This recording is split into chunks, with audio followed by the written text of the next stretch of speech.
back to the episode of Beer, Bacon, and Bros. Tonight you got Chris and Keith. We're going to hop into a little prediction for the NBA as we're just literally a week away from the start of the NBA season. So, as always, make sure you hit that subscribe button for us. We are growing the family. Really appreciate you if you're already a subscriber and coming back for another video. Make sure you hit that like button so our videos do become more popular. It takes 2 seconds just to click that thing. Oh, yeah. And as always, hit us in the comments. We're going to get back with you, and I'm pretty sure we're going to get several comments on this one. Absolutely. Absolutely.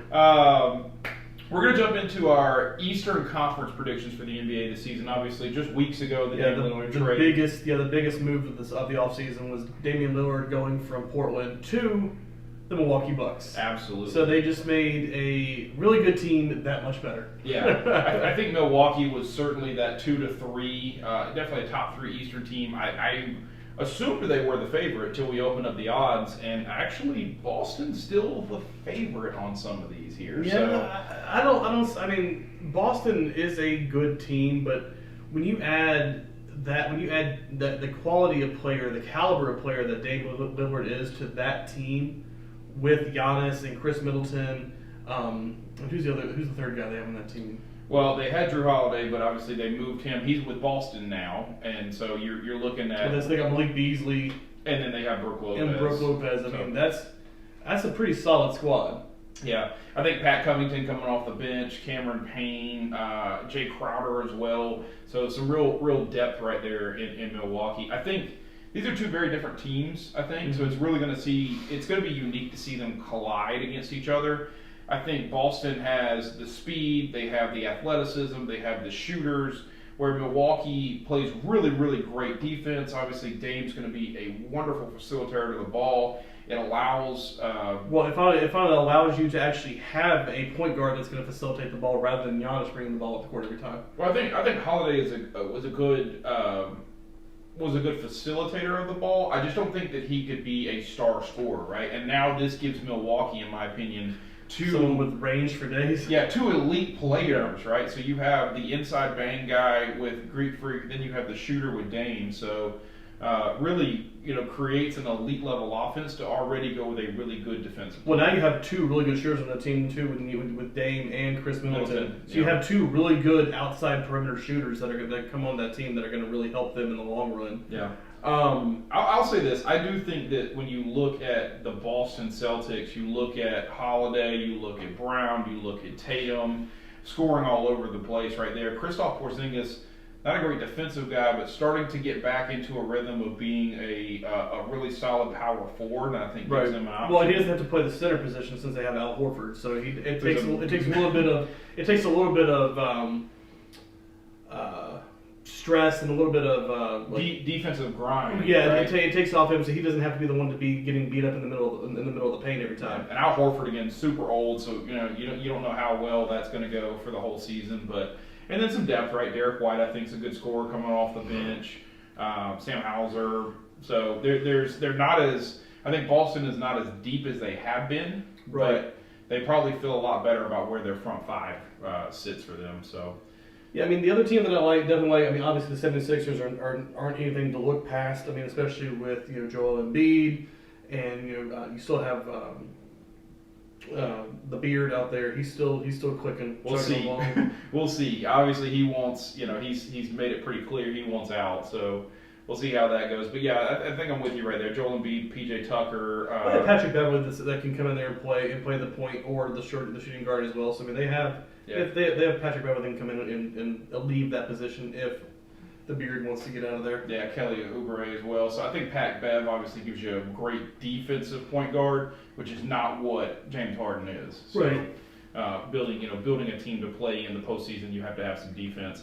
My eyes are on 2 teams. One of them is my favorite, obviously the Miami Heat. But I'm going to talk about somebody else first because I think this is a sneaky play at a top team to win the East when you have such a young team together. I think the Cleveland Cavaliers... Well, especially them going out and adding Donovan Mitchell to that team makes them so much better than where they were last year.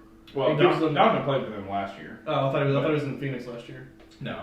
So my bad. Donovan played for them last year, but I think the thing that I love about them, adding Max Strus from Miami, gives them a legit starting small forward that can both play offense and defense. He's not an elite scorer for sure. Probably not even an above average scorer in my opinion. Yeah, but he's someone that's going to go out there and give you your 36, 37 minutes and play the entire game. Play quality, quality play. So, but Darius Garland, Donovan Mitchell, Evan Mobley, Jared Allen, those four right there, super. Well, I guess Mitchell's not super young anymore. No. Super young, talented players, and you see in the NBA, in the MLB, those kind of longer leagues. Sometimes the young teams are the ones that are able to win the most games in the regular season. A lot like the Baltimore Orioles this year, if you're paying attention to baseball.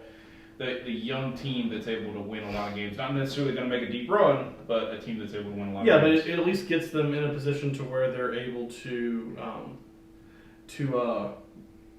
get some of that time in the playoffs, so they can get some of that battle tested. They can be battle tested. They can get some of that. They can understand what it's like to be able to be there, and then build on that for the following year or two. Yeah, similar to what they did this year in the postseason. Absolutely. So, yeah. Obviously Cleveland wants to make a deep run, of course, but Ricky Rubio as well, backup point guard on that team. Oh wow, how long has it been since we've heard of Milwaukee? Not Milwaukee, Minnesota. Yeah, Ricky Rubio. Yeah, came in like that 04 class, I think. And I still think that my Miami Heat have an opportunity here, probably finishing top 3, top 4. Well, it's going to depend on how your front five can actually stay, if they can stay healthy. Of course, yeah, I completely... especially with Tyler Hero, missing so much time at the end of the year last year. Yeah, and I think the Dame situation not working out sucks in my opinion. Would have loved to get Dame. I think that would have put Miami in a legit opportunity to win the NBA Finals. But you are still talking about a team. It would have helped a lot.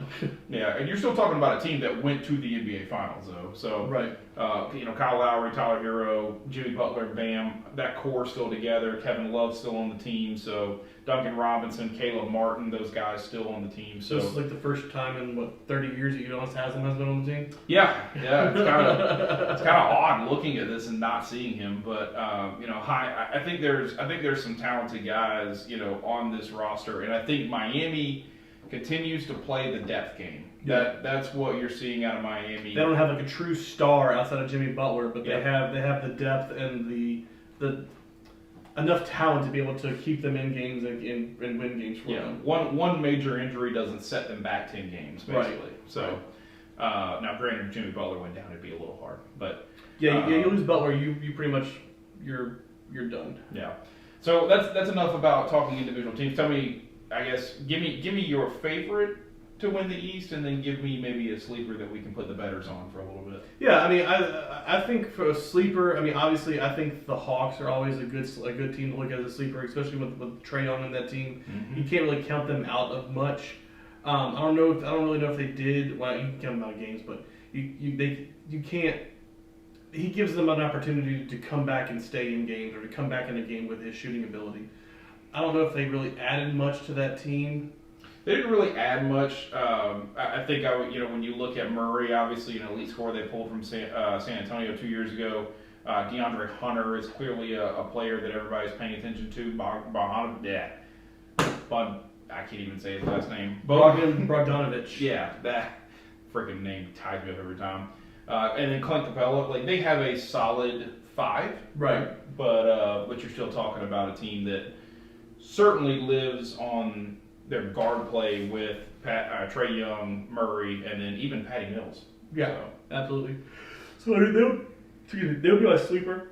My favorite to win. If I had to put money on it, I'd put money on the Bucks with getting Dame Lillard. I just think that propels them to a level where they're better than they were when they won the championship 2 or 3 years ago. Yeah. So I think that just propels them over the top. Yeah. I think I'm with you there. I would put if I was a bettor and wanted to feel like I'm taking a favorite or a safe bet, probably the Bucks. I think Celtics are obviously, like I mentioned, super talented. I think my sleeper for the favorite, I'm not going to take a sleeper in the top 5, so that would knock out Celtics, Bucks, 76ers, Cavs, and Heat, all we've talked about. My sleeper is actually probably going to be the Knicks. I think. The Knicks have a sleepy good team. I mean, they've really been able to keep themselves in contention and stay in games the last couple of years. Well, which is surprising. I think for me, it's still like, and they didn't really do anything to their roster this offseason, besides probably adding Dante DiVincenzo. But I think for me, again, young teams. I look at the young teams that I think will play the whole season, give all every single night. They're not pulling a LeBron and trying to take, a game off a week. This is a young team: Jalen Brunson, R.J. Barrett, Julius Randle, Josh Hart, Dante DiVincenzo. There's some depth in the guard play and forward play there, and there's a team that can play both defense and score. Absolutely. And yeah, they're a very good defensive team. Yeah, very good defensive team. Buying into somebody like an R.J. Barrett, that I think another year. He came into the league so young, and what we're seeing in the NBA right now, it does take a couple years. I mean, he's been able to hold his own while playing in New York. I mean, it's a big market. It's a tough market to play in. So I mean, last year he was averaging 20 points a game. So I mean, I think he's found his rhythm. I think he's where he wants to be now. Yeah, this could be the year when you hit kind of breaks out. Yeah, when you hit 23, turning 24 by the time we're midway through the season, he's gonna be 24. This is the year where I think he can start to average like 27 a game. Right? Yeah, he can kind of have that breakout year. Yeah, take it off himself. But if I'm not taking a favor, but if I'm gonna put some money, if I'm a better, put a little money on the Cleveland Cavs. I think they got a shot. Okay. So, all right, hit us in the comments. Let us know who you think is going to win the NBA Eastern Conference here in 2023-24. As always, we appreciate you. Like, comment, subscribe.